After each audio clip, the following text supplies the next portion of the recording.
يا أهلا يا أهلا. أنا دكتورة هناء وده الوعي الآخر. والنهاردة وأنا باخد بريك من الشغل قررت إن أنا أتكلم عن حاجة بقالي كتير قوي بسمعها، ترند كده غريب عجيب معرفش جه منين. موضوع إنه رصيد الستر خلص فجأة كده. احنا قاعدين لا بينا ولا علينا لقينا رصيد الستر خلص. اكشولي في حد قالها لي انا شخصيا مؤخرا، يعني من اسبوعين ولا حاجه، قال لي ان رصيد الستر يعني ما نلعبش في رصيد الستر بتاع ربنا. ها. بنعامل ربنا كانه احنا، يعني بنعامل ربنا كانه احنا، وربنا اللي عنده ما بيخلصش ايا كان اللي عنده. يعني حتى ما بيقولوا ان لما تدعي ربنا ادعي بيقين، لانه ربنا عنده وسعه وعنده كل اللي انت عايزه، مش صعب عليه يديهولك. فالستر مش هيخلص، يعني ربنا عمره ما هيرفع من عليك ستره انه خلاص انت كده خلصت رصيدك عندنا. يعني حتى بنتعامل معاه كانه احنا، لانه في ايه في القران لو انا فاكراها صح اللي هو قل لو انتم تملكون خزائن رحمه ربي اذا لامسكتم خشيه الانفاق. لو احنا اللي في ايدينا الخزائن الستر هنقول لا ده كفايه عليه قوي كده، ده عدى بواحد واثنين وثلاثه غلط وعمل كذا وكذا وكذا وعديناها له، فخلاص احنا لازم بقى نفضحه دلوقتي. ربنا يعني ربنا اكبر من كده، ربنا اللي عنده مش بيخلص. فانا الكلمه دي بستغربها قوي، سبيشال ان هي طلعت ترند الفتره اللي فاتت، موضوع رصيد الستر رصيد الستر. حاجه كمان برضو انا يعني اما قعدت ابص كده فاكره انه في الاثر يعني سيدنا عمر بن الخطاب مره واحد سرق فاتمسك. يعني فسيدنا عمر بن الخطاب قال له الراجل بيقول له ان دي اول مره، فقال له اكيد دي مش اول مره، لان ربنا عمره ما هيفضحك من اول مره، يعني عمره ما هيشيل من عليك الستر من اول مره. فمن ساعتها بقى ايه، خلاص يبقى كل واحد غلط غلطه اكيد بقى هو منغمس في شهواته وفي لذاته، فعشان يتعرف عنه الامر ده فيبقى رصيد الستر خلص. اعرف بنت كانت بتعمل معايا سيشنز، يعني البنت عندها 15 سنة وأول مرة شربت فيها فيب، أول مرة اتقفشت أول مرة. فبتقولي أنا أصحابي بقالهم كتير بيشربوا ومحدش فيهم اتقفش. فأنا تفسيري الشخصي إنه ساعات كده بيبقى الطريق ده مش بتاعي، فبتلحق اول باول، يعني بيجي لي حاجه كده تنقذني اول باول ان هو بلاش السكه دي. عارف برضو كان عندي صديق، بفضح صحابي بس انتوا مش عارفين هو مين. صديق ده كان هو على طول عايز يجيب واحده ينام معاها بفلوس.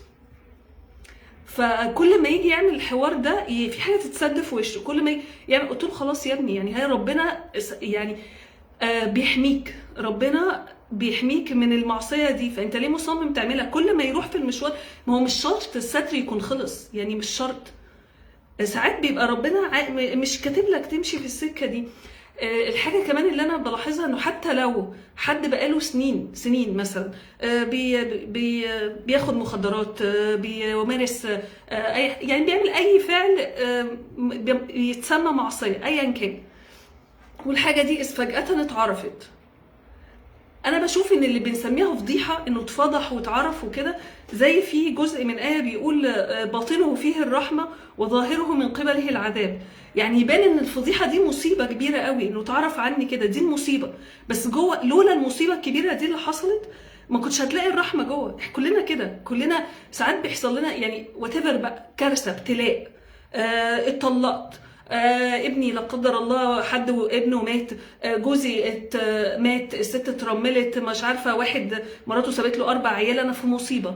تبان من بره مصيبه، بس هو طالما ربنا حطنا في الحته دي، حتى لو هو ابتلاء وصعب، هو مش بيشيل ستره من علينا، ولا ان هو بيفضحنا، ولا بيربينا. يعني دي تربيه ربنا لينا. لا كلنا محتاجين نتوجع، نتعب شويه، او عشان نشوف الحقيقه. يعني بنشوف الحقيقه بعد كده نبدا بقى نتغير، بس هي ملهاش علاقه بالستر، يعني ملهاش علاقه، اقصد يعني انه نفذ رصيد الستر لديكم، يعني ده سوء ظن بالله جامد قوي والله يا جماعه. يعني ده اعتقادي الشخصي، ان انا اظن بالله ان هو عشان انا غلطت كتير فهو هيقوم بقى فاضحني، انه كانه واحده بواحده. يعني عيب نفكر في ربنا كده بجد.